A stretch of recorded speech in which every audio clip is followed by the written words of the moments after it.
Bonjour à tous, ici Fred sur la chaîne Histoire avec Fred et aujourd'hui nous nous retrouvons pour un prochain épisode, le prochain épisode de cette chaîne YouTube qui est consacré au sujet pourquoi est-ce que l'Empire Ottoman a-t-il rejoint la Première Guerre mondiale. Alors, quand on l'entend comme ça, vous allez me prendre pour un idiot, vous allez me dire mais c'est un empire, il y a plein d'empires qui ont rejoint la Première Guerre mondiale, regarde l'Empire allemand, l'Empire russe, l'Empire austro-hongrois, chut. Je vais vous expliquer pourquoi et vous allez comprendre pourquoi je dis ça et on va parler de ce sujet. Alors, avant de parler de ce sujet et de savoir pourquoi il a rejoint la Première Guerre mondiale, cet empire, il faut retracer d'où il vient. Alors déjà, vous allez voir, vous connaissez la date de la Première Guerre mondiale, 14-18. Vous allez voir la date de création de l'Empire Ottoman, vous allez voir qu'il est pas si jeune. 1299 ou 1299, on a la population ottomane qui se bat contre l'Empire byzantin, qui est le Rome de l'Est, si vous préférez, suite à la séparation de Rome en deux. Il gagne contre Rome, et il prend l'Anatolie, Constantinople et tout. L'Empire se développe au fur des années et obtient plein de terres, comme le Moyen-Orient, la Crimée, les Caucases, le nord de l'Afrique. Bref, il est puissant et rayonnant. Mais bon, quand un empire vieillit et qu'il est très vieux, il commence à dégraisser en puissance. Il se fait martyriser par l'Empire russe, il se fait martyriser par plein de pays. Et plein de pays deviennent indépendants de lui, il perd beaucoup de terres. Et ça nous amène jusqu'à 1914 où la Première Guerre mondiale éclate. Il faut savoir qu'il y a trois types d'opinions dans l'Empire Ottoman actuel à propos de la Première Guerre mondiale. En premier, nous avons, il faut rejoindre la Triple Alliance, donc l'Allemagne, l'Autriche-Hongrie, tout ça, ou la Triple Entente, donc la Russie, l'Empire russe, la République française, le Royaume-Uni, Royaume britannique. On peut dire Royaume britannique, mais c'est pas si bon. Ou juste ne pas participer à la guerre. Et qui sait qui tiennent ces opinions. Donc, nous arrivons donc en 1914 et nous avons trois opinions différentes. La première opinion est de rejoindre la Triple Alliance. Donc, comme j'ai dit, l'Empire austro-hongrois, l'Empire allemand et j'en passe. Cette raison, il voulait ça, un ministre. Son nom était Pacha d'ailleurs. Il voulait ça parce qu'il pensait que ça pouvait moderniser l'armée ottomane qui était assez en recul, les protéger de la Russie et peut-être de les aider à retrouver quelques terres parce qu'il croyait que l'Allemagne, vu à sa puissance, allait rouler sur tout le monde et allait détruire toute la concurrence. Bien sûr, c'est pas ce qui s'est passé du tout.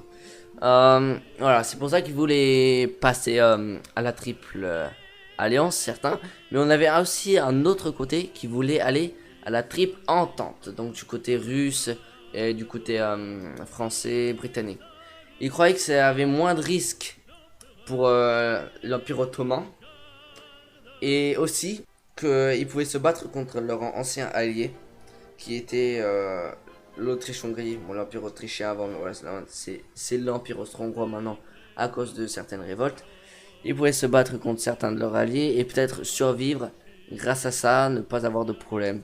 Alors que pas du tout, on sait ce qui va se finir pour l'Empire ottoman, bien sûr. Et aussi, le dernier côté était le sultan, qui, si vous ne savez pas ce que c'est un sultan, c'est littéralement un empereur pour l'Empire ottoman. Même d'autres pays, c'est un mot spécial pour empereur. Il voulait pas du tout faire partie de la Première Guerre mondiale parce qu'il pensait que ça allait faire du mal pour l'Empire, mais voyez, c'est un peu comme la reine d'Angleterre, il a pas de pouvoir politique ou quoi, il a plus de pouvoir gouvernemental à cette période, on s'en fiche un peu de lui. Là, ce qui se passe, c'est que il y a un camp qui va pousser et qui va faire que l'Empire ottoman va rejoindre l'Allemagne, l'Autriche-Hongrie, j'en passe. Et ben c'est le camp pour la Triple Alliance. Et ce qu'ils vont faire, c'est qu'ils vont pas déclarer la guerre, ils vont provoquer la guerre.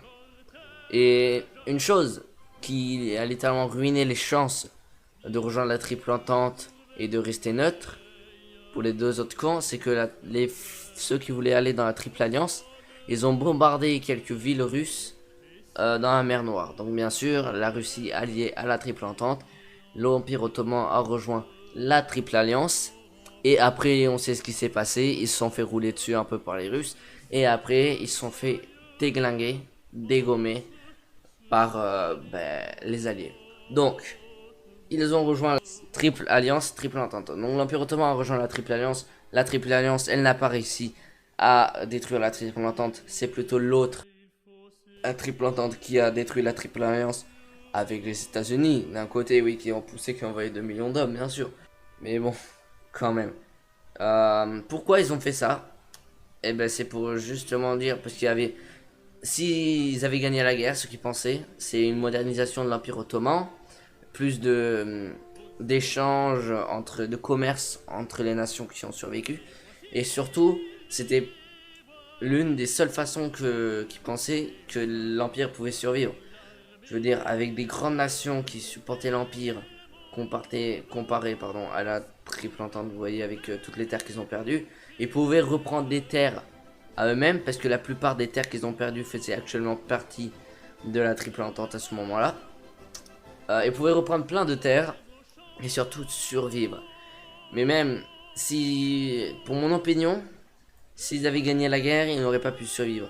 Avec tout ce qui se passait, je pense pas. Vous voyez, un empire, quand ça vieillit, c'est pas comme quand c'est jeune. Hein. Donc voilà, c'était pour ça que l'Empire ottoman a rejoint la Triple Alliance pour essayer d'améliorer le commerce, de assurer sa sécurité et de reprendre ses terres. Alors qu'on sait que pas du tout, c'était la catastrophe avec l'Empire ottoman, maintenant la Turquie et tous les autres terres colonisées par les Britanniques et les Français. On sait ce qui se passe, hein. Mais bon, quand même, ils ont tenté. Mais je veux dire, c'est une mauvaise idée de tenter. Moi, personnellement, si j'étais à la tête de cet empire, j'aurais décidé de ne pas me mêler, puisque t'as un empire qui est en train de tomber, laisse-le dans la poubelle. J'espère que cette vidéo vous aura plu et vous aura enseigné, vous aura un peu vous aura mieux éclairci sur le sujet de la Première Guerre mondiale. Parce que je parie chez voir 100 personnes dans la rue, je leur demande pourquoi l'Empire ottoman a rejoint la Première Guerre mondiale. Ils vont me dire, je sais pas du tout. La moitié vont dire c'est quoi l'Empire ottoman. Voilà. J'espère que ça vous aura enseigné et que vous saurez maintenant pourquoi l'Empire ottoman a rejoint la Première Guerre mondiale. Et si un jour vous êtes à la tête d'un empire, ce qui est très peu probable, vous savez ce qu'il faut pas du tout faire quand on est à la tête d'un empire. J'espère que cette vidéo vous aura mieux éclairci sur le sujet. Si elle vous a éclairci sur le sujet, mais n'hésitez pas à mettre un pouce bleu ou à vous abonner. Si vous voulez, je ne vous force pas bien sûr. Nous sommes dans une démocratie avant tout. Et voilà, c'est la fin de cette vidéo. On se retrouve pour une prochaine vidéo. Je ne sais pas quel sujet ce sera, mais je vous le dirai. Peace.